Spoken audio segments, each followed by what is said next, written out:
Body building নিয়ে মানুষের যেটা কনসেপ্ট থেকে যায় যে আলটিমেটলি নিজেকে ফিট রাখার বিষয় থাকা একটা বিষয়, কিন্তু পাশাপাশি হচ্ছে বডি বিল্ডিং বলতে হচ্ছে আমরা বুঝে নিই যে বা চোখের সামনে বেশি ভেসে ওঠে যে একটা মানুষ যার মাসেল অনেক বড় থাকবে, যার ফিগারটা অন্যরকম থাকবে, স্বাভাবিকভাবে একটু অন্যভাবে চিন্তা করি আমরা। এই বিষয়টা আসলে কেমন, মানে বডি বিল্ডিং এবং বডি বিল্ডিংয়ের সাথে শরীর ঠিক রাখা যে কনসেপ্টটা, এটা দুটো নিয়ে একটা প্যারালাল একটা বিতর্ক থেকে যায়, জানেন এটা নিয়ে আপনাদের ফেস করতেই হয়। এই বিষয়টা আসলে কেমন, বডি বিল্ডিং কনসেপ্টটা বলতে আসলে কি বোঝায়? শুধুই কি নিজেকে ফিট রাখা নাকি মাসেল তৈরি করা নিজেকে? এখানে আসলে দুইটা জিনিস, একটা হচ্ছে বডি বিল্ডিং, আর একটা হচ্ছে আপনার রেগুলার লাইফে আপনি ফিট থাকার জন্য জিমে আসবেন, ওয়ার্কআউট করবেন। সো ব্যাপারটা এরকম যে বডি বিল্ডিং মানে আপনি বডিটাকে বিল্ড করতেছেন, হ্যাঁ, মাসেলগুলোকে আপনি বিল্ড করতেছেন, এটা একটা জনরা। আর ঠিক অপোজিট জনরাটা হচ্ছে যে আমি আসলে ফিট থাকার জন্য ওয়ার্কআউট করতেছি, সেটার জন্য আমাকে মাসেল বিল্ড করার মানে বডি বিল্ড করার কোনো প্রয়োজন নাই। সো আসলে আমাদেরকে এখানে আগে জানতে হবে, ব্যাপারটা আমাদেরকে জানতে হবে যে আমি কী জন্য জিমে যাচ্ছি। আমি জিমে যাচ্ছি কিন্তু কী জন্য যাচ্ছি? সো দুইটা জিনিস হতে পারে। আমি যদি একজন প্রফেশনাল অ্যাথলেট হই, সে একজন কিংবা আমি সহজ ভাষায় বলি যে আমি যদি একজন বডি বিল্ডার হই, প্রফেশনাল বডি বিল্ডার হই, তাহলে আমি হচ্ছে বডি বিল্ডিং করব, মাসেলটাকে বিল্ড করব প্রফেশনালি স্টেজে খেলার জন্য, কিংবা যেহেতু বডি বিল্ডিং একটা ডিসপ্লেড গেম, সো আমি এটাকে প্রদর্শনের জন্য আমি ওইভাবে নিজেকে তৈরি করতেছি। আর আপনি যদি আমার কথা চিন্তা করেন, আমি কেন জিমে যাই? আমি ফিট থাকার জন্য জিমে যাই। সো আমার ব্যাপার একজন প্রফেশনাল বডি বিল্ডারের ব্যাপারটাই কিন্তু এখানে ডিফারেন্ট। আশা করি মানে আপনি যেই জিনিসটা জানতে চেয়েছেন সেটা আমি যে আমার নিজেকে ফিট রাখার বিষয়টা থেকে যাচ্ছে, সবচেয়ে বড় একটা বিষয় থেকে যাচ্ছে। দুজন বন্ধু সাথে আছেন, কিন্তু জানবো যে আপনারা যখন আসলে শুরু করেন প্রথম আসলে কনসেপ্টটা কি থাকে, যে নিজেকে ফিট রাখাটাই আসলে বড় বিষয় থাকে কিনা, নাকি আলটিমেটলি নিজেকে প্রফেশনাল জায়গা থেকে নিজেকে এস্টাবলিশ করার বিষয়টা থাকে কিনা, কোনটাকে আসলে বেশি প্রায়োরিটি দিয়ে শুরু করা? পার্সোনালি আমার যে বিষয়টা ছিল সেটা হচ্ছে আমি বেশ স্কিনি ছিলাম, যে আমি বেশ চিকন চাকন ছিলাম, বন্ধুরা মজা করতো। সো আমার পয়েন্ট অফ ভিউ থেকে ছিল আমি একটু আমার স্বাস্থ্য ভালো করার জন্য আসলাম জিমে। তো একটু I wanted to look a certain way, একটু আমার বাইসেপস একটু বড় হবে, বা হচ্ছে একটু আমাকে দেখতে ভালো লাগবে, একটু শরীরে মাসল থাকবে, এই দিক থেকে আমি একটা নোটিস আপনি ক্রিয়েট করবেন যে হ্যাঁ অনেকগুলো মানুষের মধ্যে আপনি একজন আছেন যেখানে নিজেকে চিকন চাকন না, একটু ন্যূনভাবে নিজেকে নোটিস করবেন। Exactly, I want to look better আর কি। তো এখান থেকে আমি হচ্ছে জিমে জয়েন করি আর কি, এই পার্সপেক্টিভ থেকে। আপনি যদি বলেন যে আপনার আসলে কি উদ্দেশ্যটা কি শুধুমাত্রই ওনার মতো এরকমই নিজেকে করা, নাকি আলটিমেটলি না একটা প্রফেশনালিজমের জায়গা থেকে? আমারও প্রথমে এইভাবেই জিমে আসা হয়। আমিও খুব চিকন ছিলাম, মানুষ মজা নিত, দুষ্টামি করতো, দেখতে খুব বাজে দেখা যেত, ভার্সিটিতে গেলে খুবই আননোন লাগতো। তো যখন আমি জিমে শুরু করি তখন তো অ্যাকচুয়ালি আমার ফিট হওয়াটা ছিল। এখন ইনশাল্লাহ টার্গেট আছে সামনে যদি হয় তাহলে কম্পিটিশন খেলা। আচ্ছা, আমি ডাক্তার সাহেবের কাছে একটু পরে আসবো, আমি তার আগে ইমন ভাইয়ের কাছে একটু জানবো যে এই যে মানুষ মজা করতো, চিকন চাকন বডি, হ্যাঁ কথা কিরে মোটা হবি কবে বলে, কিন্তু বা শুনছি অথবা আমরাও বলছি কথা, কিন্তু এইটা আসলে কেন মানুষকে এতটা নেগেটিভভাবে ইয়ে করে? যে সে তো সৃষ্টি, মানে তার বডি অ্যাপারেন্স সৃষ্টি করতে তৈরি করছে, হ্যাঁ সে হয়তো বা ভালো ফুড, ভালো নেচার সব কিছু তার অন্যরকম হবে, এটা খুব স্বাভাবিক, এবং বয়সের সাথে সাথে সব কিছুরই একটু বাড়ে কমে সব কিছুই হয়। তো মানুষের মধ্যে আসলে এই কনসেপ্টটা থেকে মানুষ বেসিক্যালি জিমের মধ্যে আসতে চায়। তারপরে হয়তো বা সে একটা সময় প্রফেশনাল, যেমন উনি বলেছেন যে সুযোগ পেলে প্রিপেয়ার করতে পারলে যাবো। মানুষের এই ভুল ধারণাটা আসলে হয়ে থাকে কেন, যে বডি জিমে আসলেই? এটা আসলে আমাদের যে সোসাইটি, আমাদের যে সমাজের মধ্যে আসলে বিভিন্ন ধরনের মানুষ থাকে। সো এই জিনিসগুলো আসলে প্রত্যেকটা মানুষকেই কোনো না কোনো সময় কোনো না কোনো দিক থেকে ফেস করা লাগে। সো যে একটু স্কিনি তাকে সবাই বলে বিভিন্ন ধরনের কথা বলে, কিংবা যে একটু ওভারওয়েট, হ্যাঁ, সো তাকেও কিন্তু মানুষ বিভিন্ন ধরনের কথা বলে। তো এটা আমাদের ক্রিটিসাইজ করে। তো এটা আমাদের সমাজের একটা ব্যাড প্র্যাকটিস আমি বলবো। বাট হ্যাঁ, এটা কিন্তু একটা গুড ওয়ে যে আমি আমার নিজেকে চেঞ্জ করার জন্য আমি জিমে আসতেছি। বাট যখন আমি জিমে আসতেছি তখন কিন্তু আসলে আমরা কিন্তু একটা সময় বুঝতে পারি যে হ্যাঁ, আমাকে যদি ফিট থাকতে হয়, আমাকে যদি সুস্থ থাকতে হয়, সেক্ষেত্রে আমাকে ওয়ার্কআউট করতে হবে প্রতিদিন। মানে মিনিমাম আমাকে একটা সময় জিমে গিয়ে ওয়ার্কআউট করা লাগবে।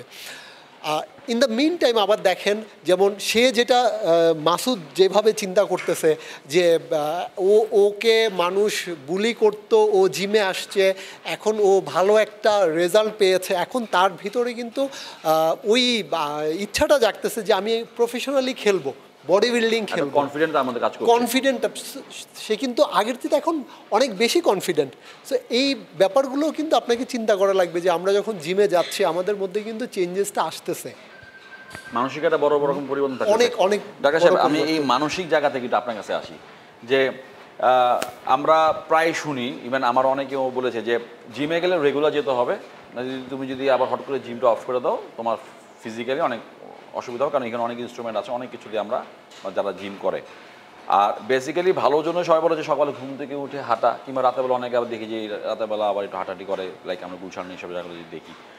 আপনি আসলে আমাকে যদি বলি, আমি যদি একটু এইভাবেই বলি আপনাকে, পরিচয়টা যদি এইভাবেই দিই যে আপনি আমাদের সবার থেকে বেশ সিনিয়র নিশ্চয়ই, সেই জায়গা থেকে আসলে কোনটাকে বেশি প্রায়োরিটি দেওয়া উচিত মনে হয়? এই জিমে এসে নিজেদের এগুলো দেখে নিজেকে ফিট রাখা, নাকি আলটিমেটলি মর্নিং ওয়াকটাই বেশি থেকে যায়? তারপর আমি আরও কথা বলবো বডি বিল্ডিং নিয়ে। আসসালামু আলাইকুম। বিগ বারবেল এবং দীপ্ত টেলিভিশনকে ধন্যবাদ একটি গুরুত্বপূর্ণ বিষয় নিয়ে আমাদের সামনে উপস্থিত হওয়ার জন্য। আমি ডক্টর KM সাইফুল ইসলাম, আমি BIRDEM hospital, Ibrahim medical college এবং বারডেম একাডেমি এগুলোর সংযুক্ত কর্মকর্তা।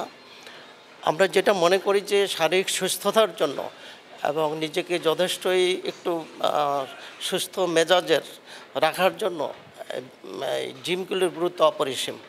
আমরা পাশাপাশি দেখি যে ফিজিওথেরাপি, বডি ম্যাসাজ, ওই সেই বিভিন্ন রকমের মেডিকেশনের মধ্যে জিমটার গুরুত্ব একটু ভিন্ন। আমি তো যথেষ্টই নিজেকে যথেষ্ট দুর্বল ভাবছিলাম, তখন এই জিমে 4 মাস আগে আসি, তারপর এখন আমি নিজেকে অনেক বেটার ফিল করছি।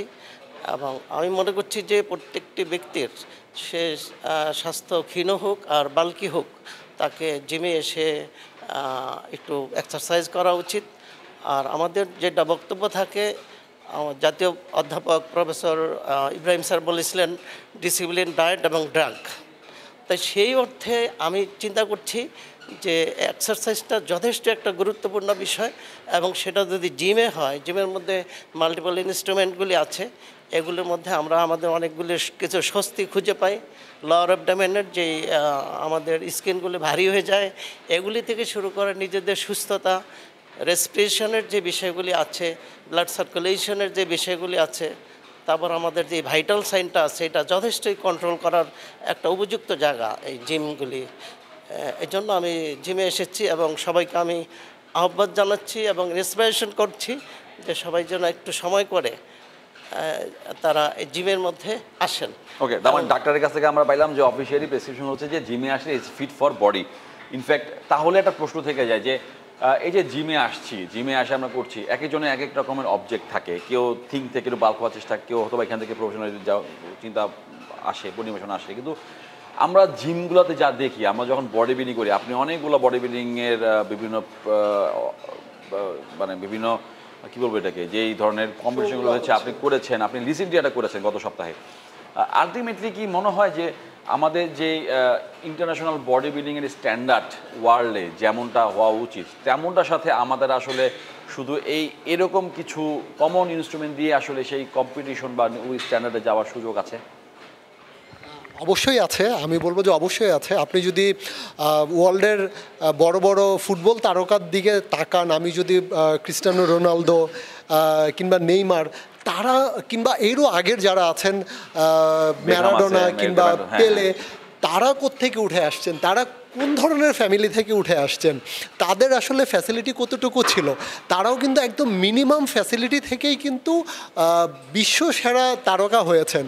সো আমরা যদি তাকাই, আমাদের দেশের দিকেও তাকাই, আমাদের দেশে কিন্তু এখন ইন্টারন্যাশনাল লেভেলের অনেক বড় বড় বডি বিল্ডিংয়ের ক্ষেত্রে অনেক বড় বড় অ্যাচিভমেন্ট আছে। এবং বডি বিল্ডিংয়ের সবচাইতে বড় যেই আমি বলবো যেটা আসর, যেটা আমরা যেটাকে বলি অলিম্পিয়া, যেটা সো অলিম্পিয়ার কিন্তু প্রো কার্ড হোল্ডার বাংলাদেশে আছে। আপনি জানেন নিশ্চয়ই তামির আনোয়ার, বাংলাদেশের প্রথম IFBB pro card right. Holder. I know him. তো এবং এছাড়াও ইন্টারন্যাশনাল লেভেলে কিন্তু অনেক অ্যাচিভমেন্ট বাংলাদেশের আছে। আমাদের অনেক বডি বিল্ডাররাই কিন্তু দেশের বাইরে গিয়ে তারা মানে আন্তর্জাতিক মঞ্চ থেকে তারা কিন্তু আপনার বিভিন্ন ধরনের অ্যাচিভমেন্ট নিয়ে আসতেছে। সো আপনি যেটা বললেন যে শুধুমাত্র এই ফ্যাসিলিটি, এটা কিন্তু আমি মনে করি যে ইনাফ একটা প্রফেশনাল বডি বিল্ডারের জন্য। এখানে আমি যদি এই জিমের কথাও যদি বলি, এখানে যা আছে এনাফ। এখান থেকেই কিন্তু একজন বিশ্বের সেরা বডি বিল্ডার কিন্তু হতে পারে যদি তার এই ওয়ার্কআউটের পাশাপাশি আরও যেই ব্যাপারগুলো থাকে, তার ফুড, তার ডিসিপ্লিন, এই জিনিসগুলো সে যদি প্রপার ওয়েতে পায়, সে আমি মনে করি যে সেও আন্তর্জাতিক পর্যায়ে আপনার মিস্টার অলিম্পিয়াও যে টাইটেল সেটাও সে নিয়ে আসতে পারবে, অ্যাচিভ করতে এই যে পারবে। আপনারা দুজন, হ্যাঁ, এই যে বলছিলেন দুজনে তো একই রকমের অবস্থা থেকে আসলে মানে চিন্তা ভাবনা থেকে উঠে আসা, বা এখান থেকে এখন প্রশ্নের জন্য যাওয়ার চিন্তা ভাবনা, আপনার কাছে কি মনে হয় যে আলটিমেটলি প্রশ্ন আপনাদের দুজনের কাছে, দুজনে উত্তর দিবেন, কে আগে দিবে সেটা আপনার ডিসিশন নেবেন, যে আলটিমেটলি ফুড হ্যাবিট, ডিসিপ্লিন, আমাদের ওয়েদারও একটা অনেক ইস্যুস থেকে যায়, সব কিছু মিলে আসলে কেমন হওয়া উচিত, এবং সেটার সাথে আসলে অর্থনীতির একটা বিষয় থেকে যায়।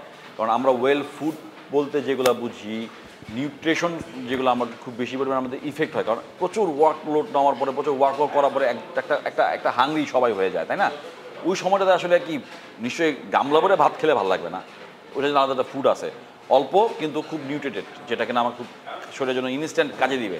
কি হওয়া উচিত এবং এটার আসলে অর্থনৈতিক ইয়েটা কেমন থাকে, টোটাল যদি দর্শকদের জন্য বলতে চাই কেমন হওয়া উচিত ওই চারটা? I think it all comes down to expenses, কারণ আপনি কামাচ্ছেন কিন্তু আপনার ওই পরিমাণ টাকা আপনাকে ঢালতে হবে for your let's say food, আপনার খাবার দাবারের জন্য, মিল প্ল্যান, ডায়েটের জন্য অ্যান্ড এটসেট্রা। আমি পার্সোনালি বিলিভ করি যে আপনার সবার আগে আপনার বডি বিল্ডিং বা আপনার ফিট থাকার বিষয়ে সবথেকে বেশি ইম্পর্টেন্ট হচ্ছে আপনার ডায়েটটা, আপনার খাওয়া দাওয়া। আপনি উল্টাপাল্টা খাচ্ছেন কিন্তু এটা খেয়ে তো আপনার যতই জিম করেন লাভ হবে না, তাই না?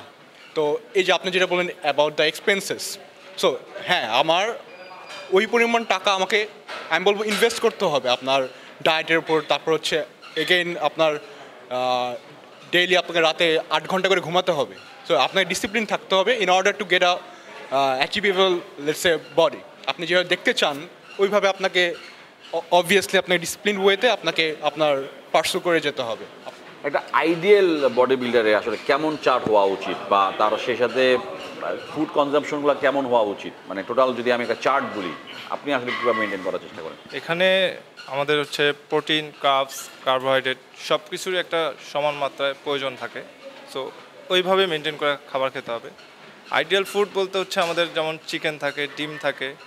আমাদের বাংলাদেশের সবচেয়ে বড় সমস্যা হচ্ছে আমরা প্রচুর অয়েল কনজিউম করি, যেটা বডির জন্য খুবই খারাপ দিক। আর এই অয়েলি ফুডটা অ্যাভয়েড করতে পারলে আমরা দেখা যাচ্ছে 50% অলরেডি সুস্থ ফুড খাবার নেওয়ার চেষ্টা করতেছি। বাট আইডিয়াল ফুড বলতে এগুলোই, আপনার হচ্ছে সুস্থ খাবার খাইতে হবে, ডিম, দুধ, কলা, বা হচ্ছে অয়েলি ফুড বাদ দিয়ে আপনার আমরা ভাজা পোড়া বাইরের যে খাবারগুলো এগুলো একটু অ্যাভয়েড করা, বাসায় একটু বয়েল খাওয়া, খুব বেশি না, হালকা করে একটু বয়েল খাওয়া, সবজি খাওয়া, মাছ, মাংস। মানে আমরা যে করি যে অনেক মশলা দিয়ে, অনেক স্পাইসি নেই, অনেক স্পাইসি ইউজ করি, খুব পছন্দ করি আমরা। মশলা দিয়ে আমরা বাঙালি খুব খাইতে এগুলো পছন্দ করি। অয়েলি ফুড আমাদের সবচেয়ে ফেভারিট। সো আমাদের হচ্ছে ওই জিনিসগুলোর থেকে একটু বের হয়ে আসা। সুস্থ থাকার জন্য খাইতে হবে, অনেক বেশি খাইতে হবে সুস্থ। আমার হচ্ছে যে বিষয়টা এরকম না যে প্রচুর টাকা পয়সা লাগবে ফুডের জন্য, নট লাইক দিস, কিন্তু যেই রেগুলার ফুডগুলোকে সেগুলো যদি আমরা একটা পরিমিত এবং অয়েলি এবং স্পাইসগুলোকে আমরা যদি একটু অ্যাভয়েড করে চলি, তাহলে আমার জন্য একটু ইজি। টাকা তো আপনি যদি একটা বডি বিল্ড করতে চান, যদি কম্পিটিশন লেভেলে বডি বিল্ড করতে চান, তাহলে অবশ্যই এটা একটু এক্সপেন্সিভ, কারণ এখানে অনেক কিছু এক্সট্রাঅর্ডিনারি ফুড নিতে হয় আমাদের, ন্যাচারাল থেকেই আসে, কিন্তু একটু বেশি খেতে হয়। আদারওয়াইজ যদি আপনি ফিট থাকতে চান, তাহলে আমরা নর্মালি বাসায় যা খাই তাই খাওয়া ফিট রাখা যায়, শুধু একটু মেনটেন করে খাইতে হবে এইটাই। ওকে, আপনি যে বললাম যে অনেকগুলো কাজ করেছেন বডি বিল্ডিং নিয়ে, কদিন আগে একটা শো করেছেন, অনেক কিছু হয়েছে, অনেক ইয়াং ছেলেবেলে দেখছেন যারা রিসেন্টলি হয়তো লাইক 1 বছর বডি বিল্ড করে নিজে থেকে তৈরি করে আসছে, আবার অনেক আছে অনেক দিন ধরে করছে, মেল অ্যান্ড ফিমেল বোধ দেখেছেন। আপনার কাছে কি মনে হয় যে আলটিমেটলি ল্যাকিংসটা আসলে কোথায় থেকে যায়? আসলে এখানে কি শুধুমাত্র যেটা হয় যে বডি বিল্ডিং চিন্তা করলে যে অ্যাপিয়ারেন্সটা আমরা দেখি, শর্টস পরা থাকে, ক্যামেরা থাকে, ওই জায়গা থেকে অনেকে আসলে হয়ে উঠতে পারে না, অনেক রকমের বাধা থেকে যায়, মানসিকতাটা বিশাল বড় অংশ থেকে যায়, পরিবর্তন করা কিংবা থেকে যায়। ওই জায়গার মধ্যে আসলে ফ্যাক্টটা কোথায় দেখেন যে আসলে অনেকে আসলে খুব ভালো করছে কিন্তু পড়ে যায় কেন? এখানে আসলে অনেকগুলো জিনিস কাজ করে। প্রথমত আসলে একজন ভালো বডি বিল্ডার হওয়ার জন্য আমার লাইফের একটা ডিসিপ্লিন দরকার। আর আমার বডির কন্ডিশনিংটা যেটা হয়, একটা বডির সিমেট্রি যেটা হয়, এটা অনেকখানি কিন্তু আপনার গড গিফটেড।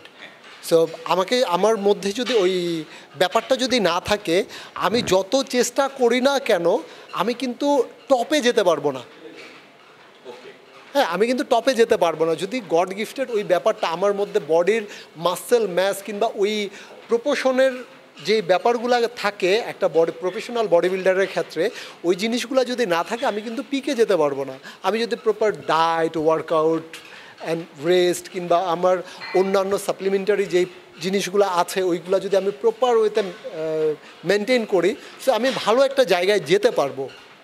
বাট আমার বডির মধ্যে যদি গড গিফটের ওই ব্যাপারটা না থাকে আমি কিন্তু পিকে যেতে পারবো না। এবং আরেকটা ব্যাপার আপনি যেটা বললেন যে আমাদের দেশের ছেলেপেলেরা কেন পড়ে যাচ্ছে, এখানেও অনেকগুলা ব্যাপার কাজ করে। ফিনান্সিয়াল অনেক বড় একটা ব্যাপার, কারণ একজন প্রফেশনাল অ্যাথলেটকে যখন আপনি স্টেজে দেখছেন তার পিছনে কিন্তু অনেক মানে কঠিন একটা স্ট্রাগল পিরিয়ড থাকে। ওইখানে আপনার সময়, খাবার, রেস্ট এবং সবচেয়ে বড় ব্যাপার হচ্ছে আপনার মানি, টাকা।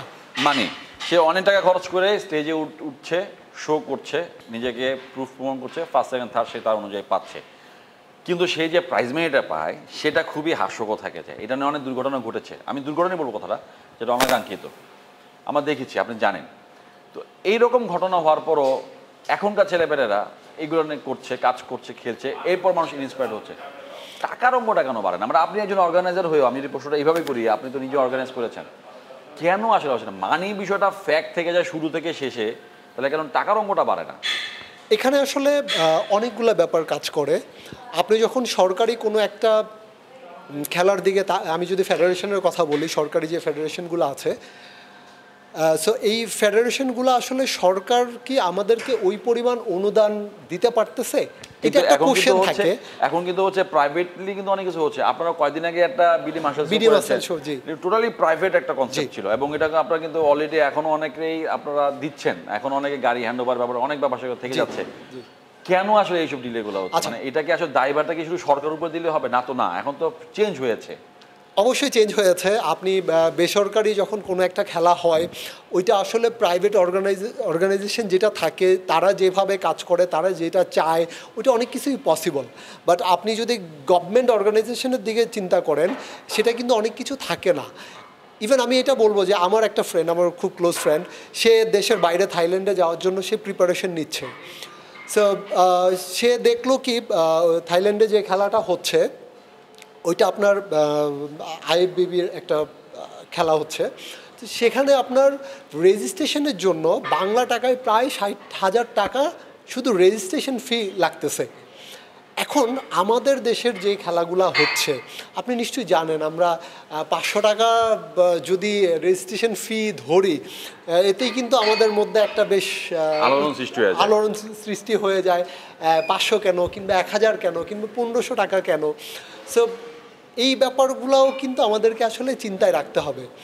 এবং আপনার তারা যে যখন 60,000 টাকা নিচ্ছে, তারা কিন্তু আপনাকে আপনার ফার্স্ট সেকেন্ড থার্ড আপনার অনুযায়ী তারা কিন্তু আপনাকে সেই লেভেলে একটা অ্যামাউন্ট দিচ্ছে না। এটা কিন্তু আমরা ভুল জানি, আমরা মনে করি বাইরের দেশে খেলে আসলে আমরা অনেক টাকা পাচ্ছি। না, আমি ওটা বলছি না, আমি বাইরের দেশে খেলেছি আমরা অনেক টাকা পাচ্ছি, সেটা অথবা আমাদের পার্সপেক্টিভ থেকে। কিন্তু যখন ওইখানকার একটা সিটিজেন প্লেয়ার অ্যাথলেট যখন এই ধরনের শোগুলোতে অংশ নেয়, তখন সে কিন্তু একটা ভালো মানে একটা ভালো আর্ন পাচ্ছে। হয় না শুধু স্পন্সরের কাছ থেকে পাচ্ছে সে, কিন্তু আমি ওই জায়গাটা আমি আসবো। কিন্তু আমি আসলে ওই যারা আয়োজক লাইক আয়োজন করছেন যে এই কম্পিটিশনটা, সেখানে আসলে জিরো পাচ্ছি, বা সেই জায়গায় আসলে মনোভূত হচ্ছে না। অঘটনগুলো ঘটতেছে, প্লেয়ার গিফটকে লাথি মারছে, নিবে না, নানা রকমভাবে এক্সকিউজ দিচ্ছে, দুঃখ পাচ্ছে, কষ্ট পাচ্ছে। এই জায়গা থেকে আসলে দায়টা কি শুধুই কি সরকারের উপর তো পড়ে যাচ্ছে না, এখানে তো শুধু কি 500, 1000, 1500 টাকা রেজিস্ট্রেশন টাকাটা শুনে কি সে আসলে মানে কনফিডেন্ট লেস না হয়ে না, যাচ্ছে? আপনি ওই রেজিস্ট্রেশনের কথাটা বললেন, এর জন্য আমি ওই প্রসঙ্গে আচ্ছা, আচ্ছা, আপনাকে সেটা বললাম। কিন্তু এখানে আসলে কি আমাদের এই সেক্টরে, বডি বিল্ডিং সেক্টরে আসলে কারা কাজ করছে? আচ্ছা, এখানে যেমন আমাদের দেশে যদি ক্রিকেটের দিকে আপনি তাকান, ক্রিকেটে কিন্তু প্রচুর ইনভেস্ট হয়েছে, একটা সময় প্রচুর ইনভেস্ট হয়েছে, কিন্তু এখনো অনেক ইনভেস্ট হচ্ছে। না ক্রিকেট যার জন্য আমি এই বলছি ভাই, গতকালকে বাংলাদেশের যে ম্যাচটা ছিল, বৃহস্পতিবার যে বাংলাদেশের হংকংয়ের ম্যাচটা ছিল, ফুটবল টিমের যে ম্যাচটা ছিল, আমরা দেখেছি একটু ডিফারেন্টভাবে দেখেছি। বাংলাদেশ ফুটবল ফেডারেশনকে আমরা যেভাবে সবসময় দেখি, কালকে আমরা অনেকটা সেভাবে দেখি না, একটুভাবে দেখেছি। যে আমি একটু আমার মতো করে বলি, আমাদের প্রেস বক্সে যেই ফুড দেওয়া হয়েছে সেটা আলাদা পার্টনার ছিল, যেটা আগে কখনো আমরা দেখিনি। উপরে যেই একদম রুফটপ আছে সেটাতে আপনার 108টা চেয়ার, সেটা আপনার 4000 টাকা করে বিক্রি করা হয়েছে, 3,42,000 টাকার টিকিট। সো সব কিছুকে আলাদাভাবে ধরা হচ্ছে, ধরে দেওয়া হচ্ছে। ক্রিকেটের কথা বলছেন, আমি ফুটবলের একটা কারেন্ট এক্সাম্পল দিলাম। কিন্তু আলটিমেটলি আমি ধরে নিচ্ছি আমাদের বডি বিল্ডিং ফেডারেশন বলেন কিংবা প্রাইভেট থেকেও যদি চিন্তা করেন, ওইভাবে এখন রিচ হয়ে উঠতে পারে নাই। আমাদের এখানে ইনভেস্টমেন্ট হচ্ছে না, যেটা বা হচ্ছে কম। সেটা খুবই কম, অপ্রতুল, যেটা হয়তো শুধুমাত্র নাম করা একটা ফেডারেশন করা। কিন্তু যখন আপনি একটা আয়োজনের কথা চিন্তা করেন, আপনার চেনা জানা পরিচিত অপরিচিত সব মিলে কিন্তু শত শত পার্টিসিপেট অংশ নেন, তার মানে কি আগ্রহ জায়গাটা আছে, অবশ্যই আছে। আপনি সেটাকে আসলে ইউজ করতে পারছেন না। আমরা আমাদের কোন জায়গায় এখানে ফ্যাক্ট হচ্ছে আসলে স্পন্সর যারা করে তাদেরকে কিন্তু এখানে আসতে হবে, এই জায়গাটা নিয়ে কাজ করা লাগবে। আমরা যারা কাজ করছি আমরা কিন্তু নিজের থেকেই গিয়েই কাজ করছি। সো এখানে যারা বিভিন্ন ধরনের স্পন্সর আছেন আমাদের দেশের, যারা ক্রিকেটে স্পন্সর করতেছে কিংবা ফুটবলে এখন আবার একটা নতুন একটা ব্যাপার কাজ, জোয়ার আসছে, ফুটবলের একটা জোয়ার আসছে, যেটা আমি আমার ছোটোবেলায় দেখেছি। সো ওই জোয়ারটা এখন আবার ফুটবলে আসতেছে। এখন দেখেন আপনি ফুটবলে কিন্তু এখন ইনভেস্টমেন্ট হচ্ছে। আপনি যেটা বললেন যে আপনাদেরকে যে ফুড দেয়া হয়েছে, সো ওই ব্যাপারগুলো কিন্তু কেন সম্ভব হয়েছে, এখানে ইনভেস্টমেন্ট হচ্ছে, পাবলিক ইন্টারেস্ট আছে, সেভাবে তারা তৈরি করেছে। আচ্ছা, ফুটবলে আমাদের অনেক বড় একটা ঐতিহ্য আছে। আমি যদিও একটু অন্য জায়গায় চলে যাচ্ছি, তারপর কথা প্রসঙ্গে বলতে হচ্ছে যে একটা অন্যরকম একটা প্রাসপেক্টিভ আমাদের আছে, আমাদের একটা ভ্যালু আছে, এই জন্য আমরা করতে পারি। কিন্তু আমরা কিন্তু দেশ স্বাধীন হওয়ার পরে যে কটা ফেডারেশন চলে আসছে, সবাই কিন্তু লাইমলাইটে আস্তে উঠার চেষ্টা করছে, কেউ পারছে কেউ পারছে, সবাই পারবে তাও না। কিন্তু বডি বিল্ডিং যেটা বলো, যখন আপনি আয়োজন করবেন তখন কিন্তু অনেক চলে আসতেছে, এরকম অনেক প্লেয়ার আসতেছে, মানে যে অথবা জানে যে আমি কিছুই পারবো না, তারপরও সে 1500 টাকা দিয়ে সে একটা চ্যালেঞ্জ দিচ্ছে যে আমি ট্রাই করে দেখি, আমি যদি একটা স্টেপে যেতে পারি, আমি যদি কিছু শিখতে পারি। কিন্তু আলটিমেটলি শুধুই কি আমাদের ওই স্পন্সরের বিষয়টা থেকে যায়, নাকি আমাদের আসলে সঠিক নির্দেশনা জায়গাটা, কারণ জাজমেন্টের একটা বিষয় থেকে যায়। একটু আগে আপনার সাথে অফ দ্য রেকর্ডে কথা হচ্ছিল, জাজমেন্টের বিষয়টা নিয়ে কথা বলতেছিলাম। প্লেয়াররা মানতে চায় না যে না এটা আমার রেজাল্ট না, আমি এটা স্কিপ করে গেলাম বা নানা। এইগুলোকে আসলে এক ধরনের দায় থাকে কিনা ফেডারেশন দিয়ে, আমরা আসলে ফেডারেশন চাইলে একটু মোটিভেট করতে পারে, একটা ওয়ার্কশপ করতে পারে, একটা ক্লাস দিতে পারে। এখানে ব্যাপারটা কি, আমরা যখন টিভির সামনে যখন ক্রিকেট দেখি, হ্যাঁ, আম্পায়ার যখন কোনো একটা ডিসিশন দিচ্ছে, ওইটা কিন্তু আমাদের মেনে নিতে কষ্ট হচ্ছে। হ্যাঁ, এখন তো রিভিউ সিস্টেম আছে, আমি এখন চ্যালেঞ্জ করতে পারি। সো আমাদের মধ্যে আমাদের মন মানসিকতা এমন হয়ে গেছে যে আমরা আসলে আমাদের অপোজিটে কোনো একটা ডিসিশন আসলে সেটাকে আমরা মানতে চাই না। এটা আমি বলবো যে এটা বর্তমানে আমাদের বিভিন্ন কারণে হতে পারে। এটা সোশ্যাল মিডিয়া বলেন কিংবা আমাদের পারিপার্শ্বিকতা বলেন কিংবা আমাদের যে ওয়েদার, এই ওয়েদার কিন্তু হিউমিডিটি অনেক বেশি, একটু আমাদের স্বাভাবিকভাবেই মেজাজটা একটু খিটখিটে থাকে। হ্যাঁ, সো আমরা যখনই দেখি যে আমার এগেনস্টে একটা রেজাল্ট যাচ্ছে, তখন কিন্তু এটা আমাদের মেনে নিতে কষ্ট হয়। এইটা আসলে আমাদেরকে মেনে নিতে হবে, জাজমেন্টটা আমাদেরকে মেনে নিতে হবে, কারণ যারা জাজমেন্টে আছেন তাদের মধ্যে কিন্তু অনেক প্রেশার থাকে। ডেফিনেটলি তারা যখন একটা জাজমেন্ট করতেছেন, তারা তাদের ওই বিচার বিবেচনা থেকেই কিন্তু ওই জাজমেন্টটা করতেছেন। বাট আমাদের মধ্যে যেটা হচ্ছে যে আমাদের এগেনস্টে কোনো একটা জাজমেন্ট গেলেই সেটাকে আমরা মানতে চাই না। এটা আমরা আন্তর্জাতিক পর্যায়েও দেখি, যেটা আমি উদাহরণ দিলাম যে আমরা টিভি সেটের সামনে যখন ক্রিকেট দেখতেছি, ক্রিকেটে যখন আউট দিচ্ছে আমরা চিল্লে বলতেছি এটা কেন দিল, এটা তো হয় নাই। সো এই ব্যাপারটা থেকে আসলে আমাদেরকে বের হয়ে আসতে হবে। যে দায়িত্বে আছে ওই দায়িত্বের জায়গা থেকে সে কিন্তু প্রফেশনালি জিনিসটা করছে। তার মানে কি আমাদের এখানে প্রফেশনালিজমটা এখন হয়ে ওঠে নাই, বিষয়টা কি এরকম? না, আমি কিন্তু সেটা বলি নাই, প্রফেশনালি করছে বলেছি। প্রত্যেকেই কিন্তু প্রত্যেকের জায়গা থেকে প্রফেশনালি করছে, কিন্তু আমাদের বিভিন্ন কারণে আমরা আমাদের মধ্যে যে ডিসিশনগুলো আসে, আমাদের যে রেজাল্টগুলো আসে, সেটাকে আমরা মানতে চাই না। অ্যাডজাস্টমেন্টের জায়গাটা আমাদের একটু কম থাকে। এইটা কম থাকে আমাদেরকে। এটা কি এরকম যে আমি নামছি, আমি আলাদাভাবে একদম শো অফ করে নামছি, আমার আমার আমার বডি স্ট্রাকচার, আমার যে ক্রাইটেরিয়া, যেসব বিষয়গুলো থাকে, যেসব অ্যাঙ্গেল থেকে মার্ক করা হয়, সব যখন ফুলফিল থাকে, তখন আমি আমার একটা ফল্ট অথবা মেনে নিতে পারছি না, রাইট? এটা একটা ফ্যাক্ট থেকে যায়, কিন্তু এটার আসলে টোটাল আয়োজনটাকে একটু সৌন্দর্যটাকে নষ্ট করে কিনা? অবশ্যই নষ্ট করে। আমি কেন কথা বলছি, কারণ আমি কেন এই কথাটা বলছি, বিকজ আমার এই টুর্নামেন্টটা তো ওয়ার্ল্ডে যাচ্ছে হোক, আমার এটা জাতীয় টুর্নামেন্ট, কিন্তু এটা একটা রেজাল্ট তো আমার যাচ্ছে, এটা একটা দৃশ্য তো আমার যাচ্ছে। সো ওই জায়গায় একটা দেশের প্রেস্টিজিয়াস ইস্যুস থেকে যায়। এবং একটা জিনিস একটু বলি, আমি এটা জানবো আপনার কাছ থেকে, তার সাথে সাথে জানবো যে ফিমেল যারা বডি বিল্ডার হতে চায়, আমরা তো মানে সামাজিক ব্যবস্থা তো এখনো ওইভাবে হয়ে ওঠেন, যতই আমরা স্বাধীনতা বলি না কেন, যতই আমরা কিছু বলি না কেন, এখনো কিন্তু হয়ে ওঠেনি। এটা আপনি নিজেও বলবেন আমার সাথে নিশ্চয়ই। কিন্তু এই জায়গা থেকে আসলে ইন্সপিরেশনের জায়গাটা কি হওয়া উচিত? মানে আমাকে আবার একটু ভালোভাবে ফিমেলদের ক্ষেত্রে ইন্সপিরেশন বা তাদের ফ্যামিলি কি হওয়া উচিত ফিমেলদের ক্ষেত্রে as a athlete? As a athlete আসলে ফিমেলদের ব্যাপারটা হচ্ছে কি, যেহেতু এটা ডিসপ্লেড একটা গেম, রাইট? হ্যাঁ, আমরা দেখি যে প্রফেশনাল যারা বডি বিল্ডার, তারা দেখা যাচ্ছে পোজিং ট্রাঙ্ক পরে আসলে এই গেমটাতে পার্টিসিপেট করছে।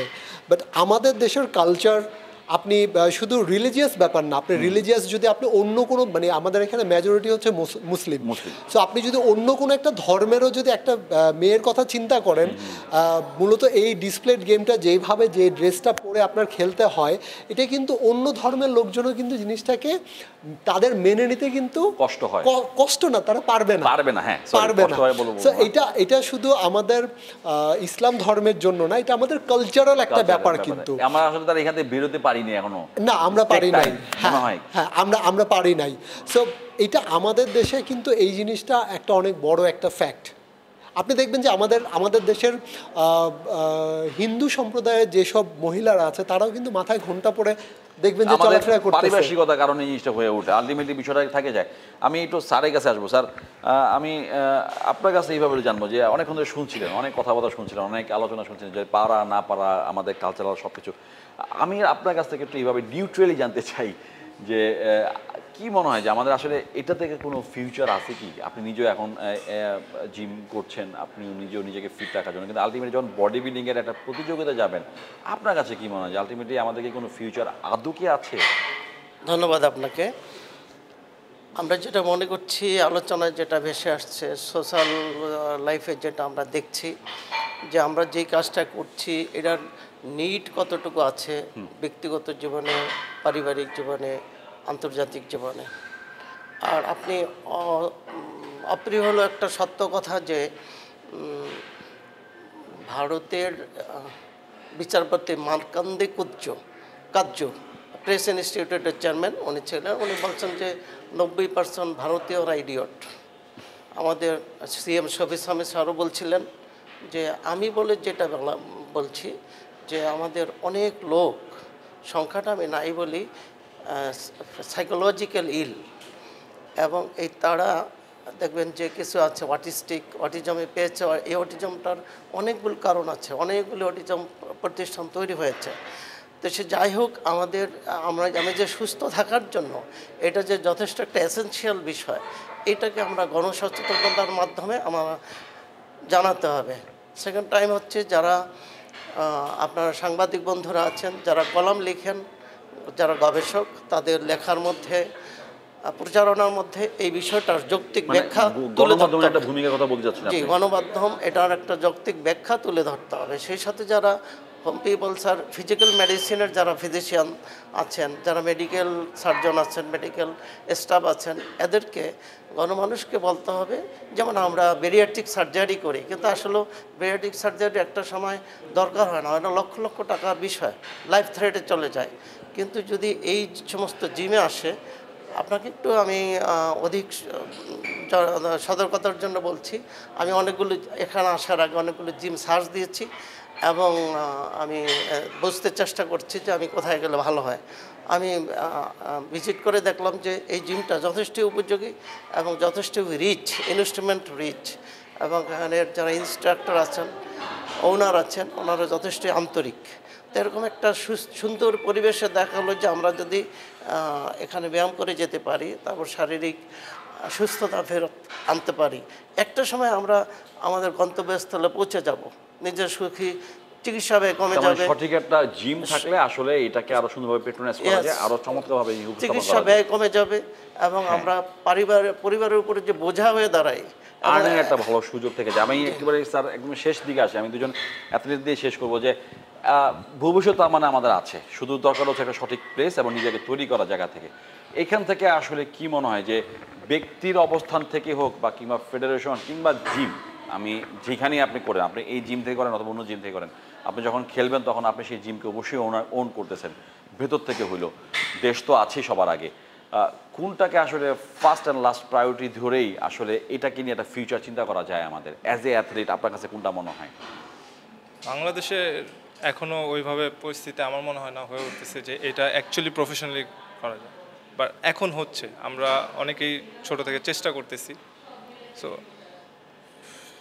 প্রশ্নটা আমার মানে অ্যাজ এ অ্যাথলিট আসলে কোনটাকে বেশি কি মনে হয় যে আমরা ফিউচার হিসাবে বা প্রফেশনালি এটাকে ধরতে পারি কিনা? এখন মনে হচ্ছে ধরা যায় এটা প্রফেশনালি। বাংলাদেশে এখন অনেক উন্নত হচ্ছে, এখন নিউ জেনারেশনের সবাই বডি বিল্ডিংয়ে। আমরা যেহেতু ইন্টারনেটে দেখতেছি, আমরা বাইরের অনেকগুলো প্লেয়ার দেখছি, ক্রিস বাম দেখতেছি, প্লেয়ারদের দেখে আমরা শিখছি, ইন্সপিরেশন হচ্ছে। আমাদের আগে এরকম দেখার জায়গা ছিল না, ইন্সপিরেশন কম ছিল, বাট এখন আমরা দেখতেছি, আমরা পরিবর্তন করার চেষ্টা করতেছি। সো আমরা মনে হয় আগামীতে এটাকে প্রফেশন হিসেবে নেওয়া যায়। এটাকে প্রফেশনালি নেওয়া বলবেন কিনা এখানে? আসলে আমি ওনার সাথে একমত। আমি মনে করি যে এখানে সুযোগ থাকতে পারে অবশ্যই। এখন আমরা যেভাবে আগে আমাদের দেশে এত কম্পিটিশন হতো না, কিন্তু এখন ইভেন আপনি মেনশন করছিলেন যে প্রাইভেটলিও অনেকজন এটা অর্গানাইজ করতেছে। তো সব কিছু বিবেচনা করে আমরা কনসিডার করে দেখতে পারি যে হয়তো maybe there could be a future. তো আমরা there could be a future, হয়তো মেবি, মানে একটা প্রশ্ন থেকেই যায়। আমি একেবারে লাস্ট আপনার কাছে জানবো ইন ডিটেলস যে কি করলে আসলে তাদের জন্য হ্যাঁ বি এ প্রফেশনাল, এটা কি ধরে এটাই আর ব্রেড অ্যান্ড বাটারের একটা বড় অংশ হিসাবে লাইফ লিড করা যেতে পারে? কোশ্চেনটা একটু আমি বলবো যে একটু জটিল, কারণ আপনি যদি ব্রেড অ্যান্ড বাটারের কথা চিন্তা করেন, আমার যতটা সম্ভব প্রফেশনালিজম, আমি বলছি না যে এখান থেকে সবকিছু আমার হবে, কিন্তু মানে একজন মানে বডি বিল্ডার পরিচয় দিতে জন্য এক ধরনের একটা স্বাচ্ছন্দ্য বোধ, যেটা আমাদের এখনও সেই সমস্যাটা রয়েছে, আপনি জানেন নিশ্চয়ই। সো ওই জায়গা থেকে আসলে নিজেকে কীভাবে করার, কী করলে কোন স্টেপে যদি আমরা আগাইতে পারি? এখানে আসলে একজন অ্যাথলেটের দিক থেকেও চিন্তা করা লাগবে, এবং অ্যাথলেটকে প্যাট্রোনাইজ করার জন্য স্পন্সরদেরও আসলে আসতে হবে। স্পন্সর ইস্যু থেকে যায়, কারণ আপনার স্পন্সরও যদি এই জায়গাটাতে এসে কাজ না করে, তাহলে কিন্তু কেউ এটাকে আপনার চিন্তা করতে পারবে না আমি শুধু বডি বিল্ডিং করেই আমি আমার লাইফটাকে লিড করে যাব। সো স্পন্সর ইস্যুটা আসলে থেকেই যায়। সেই সাথে তো অনেক বেশি বেশি কম্পিটিশন করলেও তো একটা বড় রকমের বিষয় থেকে যায়। হ্যাঁ, আপনার যত বেশি কম্পিটিশন হবে, মানুষের মধ্যে এই জিনিসটা অনেক বেশি ডেভেলপড হবে, আগ্রহের জায়গাটা মানুষের বাড়বে, মানুষকে এই জিনিসটা রিচ করতে পারবে যে হ্যাঁ এই ধরনের একটা গেম আছে, এই ধরনের একটা কম্পিটিশন হয়। জায়গা না, এখান থেকে অনেক বড় একটা প্রেস্টিজিয়াস ইস্যুস থেকে যায়, যেখানে আমাদের দেশকে আমি রিপ্রেজেন্ট করতে পারতেছি। অবশ্যই অবশ্যই। আপনাদের সবাইকে অসংখ্য ধন্যবাদ সময় দেওয়ার জন্য। দর্শক শুনছিলেন বডি বিল্ডিং নিয়ে মানুষের ভবিষ্যৎ চিন্তার কথা, এবং একই সাথে বডি বিল্ডিং খেলাটাকে কীভাবে এগিয়ে নিয়ে যাওয়া এবং সেখান থেকে এই খেলাটিকে প্রফেশনালি কতটা আরও সামনের দিকে নেওয়া যায় সেই বিষয় নিয়ে আমরা বিস্তারিত আলোচনা করার চেষ্টা করেছি দীপ্ত স্পোর্টসের দ্বিতীয় স্পোর্টস অনুষ্ঠানের মাধ্যমে। আমরা নতুন কোনো পর্বে আগামী সপ্তাহে হাজির হব নতুন কোনো বিষয়, নতুন কোনো অতিথিকে সাথে নিয়ে। সে পর্যন্ত সবাই ভালো থাকুন, সবাইকে অসংখ্য ধন্যবাদ।